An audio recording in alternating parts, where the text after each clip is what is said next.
Hello and welcome to another video. Today I'm going to talk about practice and getting good on the guitar, and I'm going to have raised 2 points in this video. The first of which is not at all controversial really, and the second which might be a bit more. And the second one is something where I want your input. So I'm going to ask you a question basically, where I want you to respond in the comments with your thoughts. But I kind of need you to follow along because I'm going to lay the groundwork with my first point. So my first point is that habits matter, which is, well, duh.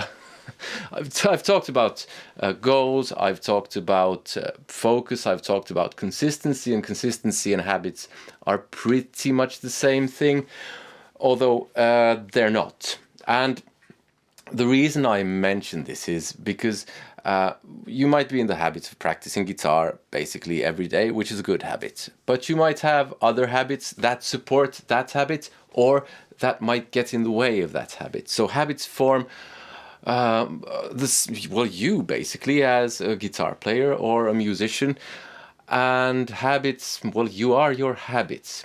So the example that I'm going to use is me. When I was a teenager in my formative years, I had a very good habit, which was that I practiced a lot.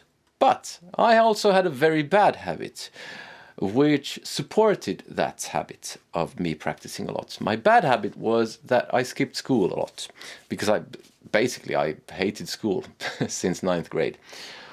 And it's a bad habit. I'm not recommending that you skip school, but it did function as a kind of support for me actually playing guitar when I did stay home from school, because there was probably some kind of guilt there or something, that if I sat at home from school, at least I had to do something with my time. And that was playing guitar, because I really wanted to do that. I couldn't just sit around and do nothing. So I think that my bad habit supported my good habit. And that kind of goes deeper than consistency, because we all know we have to practice consistently. But the thing is that practicing consistently, yes, it's good, but what about focus? Let's take that as an example. Some people could be better off waking up early in the morning, going to sleep early, waking up early, and getting their practice in right when they wake up, basically after breakfast, or even before breakfast, what I know. Won't work for everyone, but will work for some people. Some people are too tired in the morning, but some people are really alert in the morning, and that might be a way for them to increase the efficiency of their practice by practicing in the morning, rather than going to school or work and getting home and being all like, ugh, I have to practice now. So that's kind of point number one. And I did want to mention that the small habits or the habits of practicing a little a day, how much better that is than practicing a lot during Saturday, for instance, which is something that a lot of people do. A 1% improvement every day. This is just purely math now. Stay with me. You improve, let's say your skill is 1. You improve by 1%. The following day, your skill will be 1.01. The following day, it will be 1.0201, I think it was, and so on. And the rise will be very small.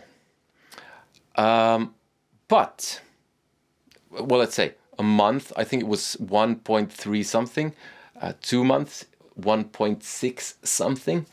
But after a year, it will be somewhere around 37. I think it was a bit over 37. So you've gone from 1 to 37. Now I know it's a skill, it's not the same as math, but it illustrates a point of actually sticking to your habits. And here we get to what is probably a bit more controversial than just saying that good habits are good. Practicing every day is good. Because I've been thinking about this a lot recently. I've consistently taken breaks from my practice. Earlier, well, basically always, it's been due to some thing to do with something getting in the way, and then that's broken my habit. On the very rare occasion, it might have been fatigue. But I actually think that's been good for me. And this is the controversial point. I'm going to back this with my daughter. She plays football. She's 12.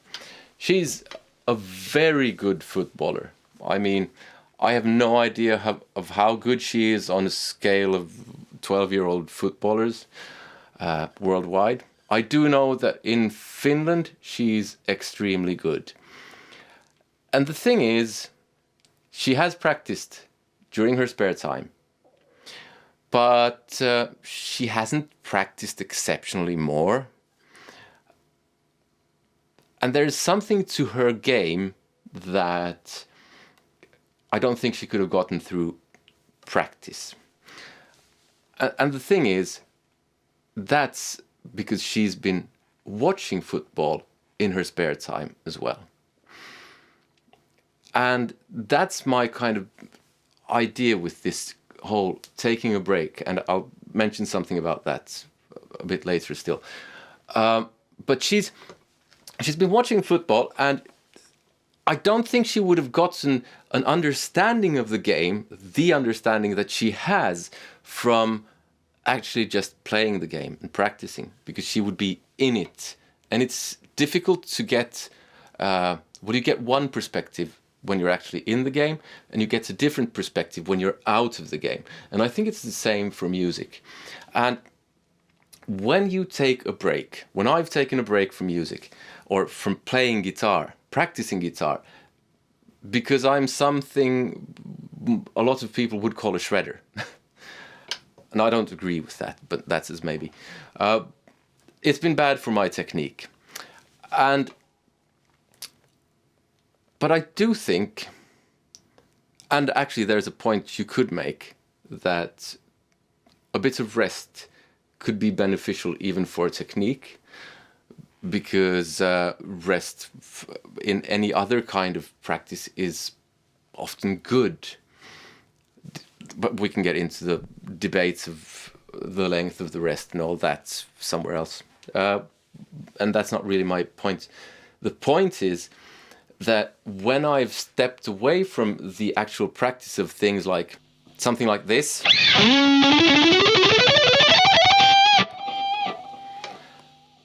I've gotten a different perspective of music and what it is that I'm doing. So I've taken breaks where I haven't really played guitar, and there's a practical tip coming with this. And I've also taken kind of breaks where I haven't practiced as much. So I practiced 3 to 6 hours per day, but then I took breaks.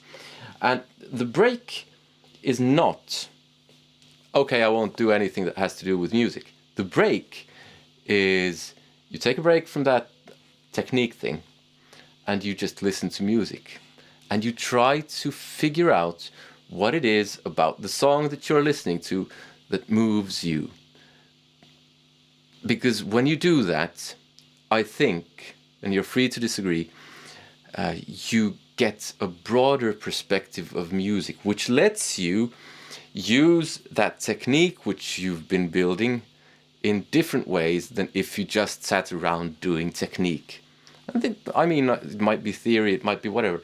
I think it's a good thing to be diverse in all walks of life, and that goes for practice too.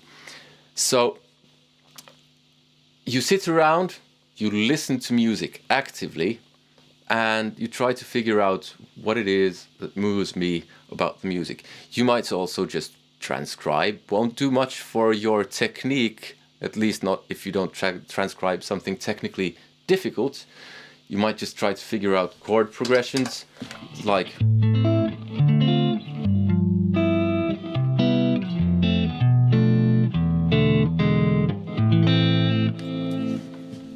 what are those chords?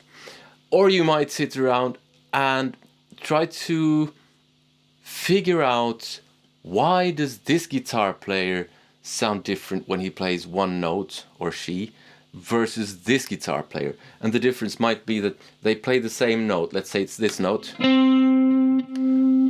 One plays it like, and the other plays it. And I think that will, all of that will help your playing. Sure, you might miss out on some technique, but I think it's a trade-off that's worth making, because the thing we're doing is we're making music. We're not trying to play a million notes per second. Well, some of us are, but at least for me, that's not the interesting bit. Also, there's one last point I want to make, but I want you to put in the comments after this last point your thoughts on the whole taking breaks. Could that actually be better for you than it is bad? Because it is bad for your technique, I think. And it doesn't have to be a break completely. You can go from 6 hours per day doing technique to 15 minutes per day, but then you listen to music or you transcribe or do something else. 1 month, intense, focused practice, 6 hours a day. 2 weeks, 15 minutes a day, and then you do something else that has to do with music. And but the point I wanted to make was, there is a study that I saw about, I saw a video about it. A bunch of basketball players. I think they were intermediate basketball players. I can link the video in the description so you can check it out.